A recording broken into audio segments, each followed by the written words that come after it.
I mean, Naomi Osaka did the damn thing again. That's her fourth major title. We kind of figured as such, we were prophetic when she took out Serena Williams, the winner of that semifinal, went on to win the whole damn thing. We're going to talk about Serena in a moment, but Janina, that's her fourth title. I think she's 23 years old. So she's like getting into her prime. So already four underneath her belt. She doesn't look like she's not slowing down anytime soon. The only thing that could stop her is herself, is Naomi herself. So give me your thoughts on Naomi Osaka. I mean, pulling off the 6-4, 6-3 win over Jennifer Brady. Is this the next big thing or what? She is definitely the next thing. Mm-hmm. She's got some work to do. Her titles come on hard courts. She does not perform well on clay. She does not perform well on grass. So when she starts doing better on other surfaces, she'll be even more of a big deal. I think she'll probably get there. Clay is tricky. I don't know. It doesn't really suit her game. It's slow, but she can definitely grind it out. So, she could win it. But, I mean, it's 4. That's a big deal. Right. Anybody would, most women would kill for that career, but it's 4. Serena has 23 and people already want to go, oh my gosh, is Naomi going to have more than Serena? Yeah, chances of that are very unlikely. Serena's been on tour for 3 decades. 3. And she started younger. When Serena and Venus came on tour, the rules were different. So you could start playing pro and go full out on tour at a younger age. You can't do that anymore, right? For many reasons, just to protect younger people's bodies in more than one way. So I can imagine. She's got some. Yeah, just like gymnastics and everything else, tennis has its problems, but we don't talk about that. So, she's great. And that listen, I did not watch the final. Australian Open finals are tough. And unless it's somebody I really, really, really want to see, I'm not doing it. It's a 3:30 a.m. start time. Right. I've got to fucking love you to get up and watch that shit. So I'm like, oh no, Osaka's gonna, tear Jennifer Brady up. I actually thought it was gonna maybe be a little more competitive, but it that's okay. It's Brady's first final. Naomi clearly knows what to do when she gets there. I think the Serena match was far more interesting, even though it sucked. Sure. We can take more from that, but yeah, Naomi is portrayed as this very sweet, quiet woman who very demure, pulling from her Asian roots, and really I was just about to say let some stuff back. So mistake her kindness for this. Yeah. So we'll see. We will see. It's interesting you said that because there's been, after she won her first title at the U.S. Open, a lot of people would just stop at a Japanese heritage, which is nothing wrong with honoring Japanese heritage. But the thing is, she said, the question is always, how do you feel about being the first Asian? And then she would always interject and say, you mean Asian and Haitian? She'd have to interject that herself because they would just totally skip her black side. It's anti-blackness, whether it's subconscious or whatever, it's something else.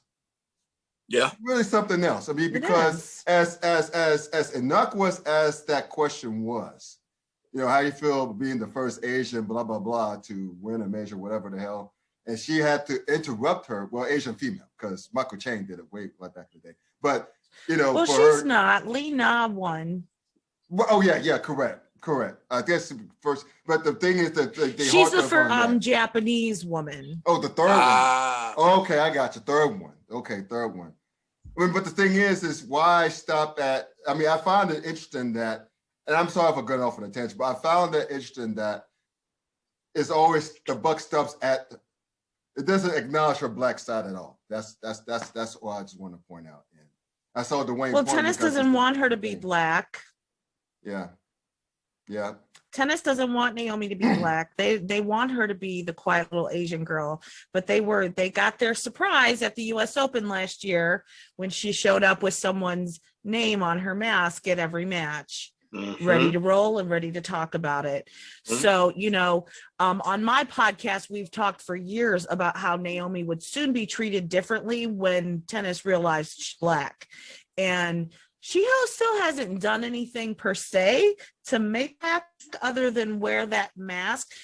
Sometime it's coming. She will do something or say something, and her behavior will not align with the way that they want it to, and she will then be black. Well, it's interesting that I think it was at the Western Southern Open last year, where Jacob Blake got shot.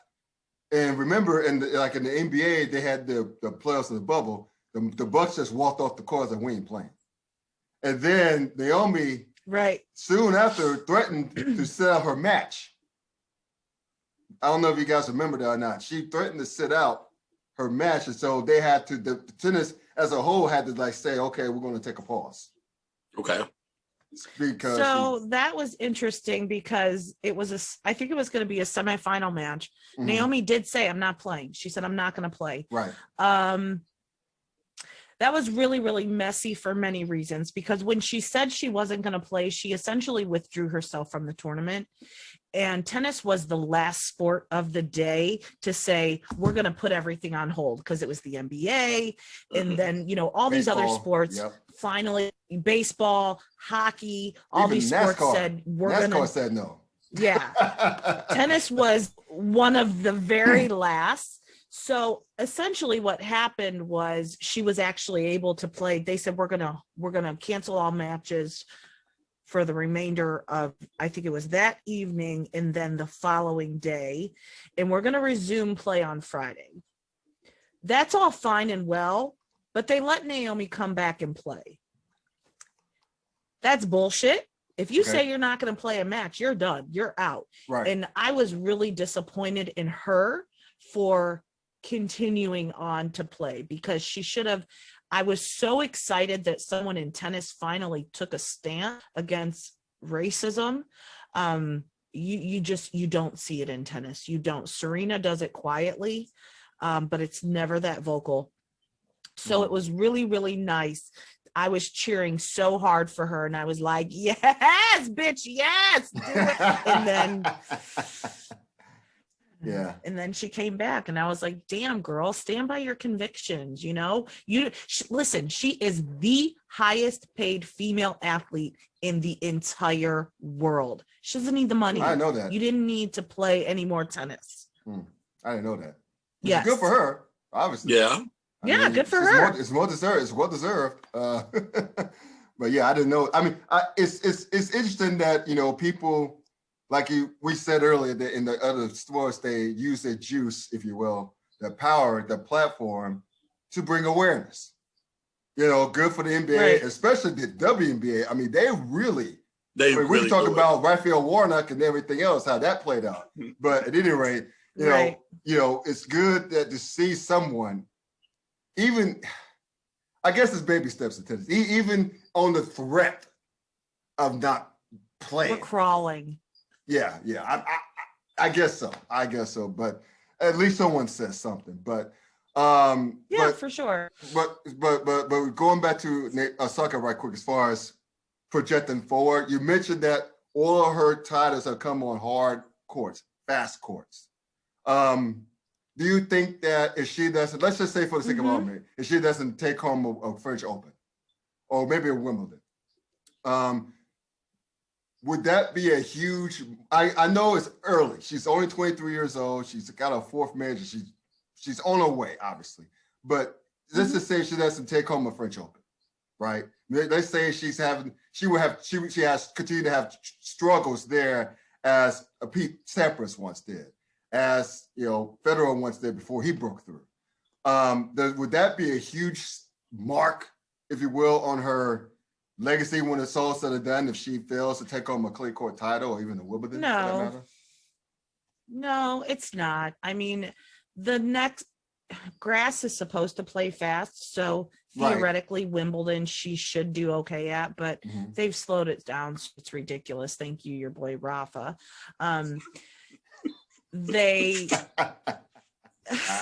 The shade is there big. are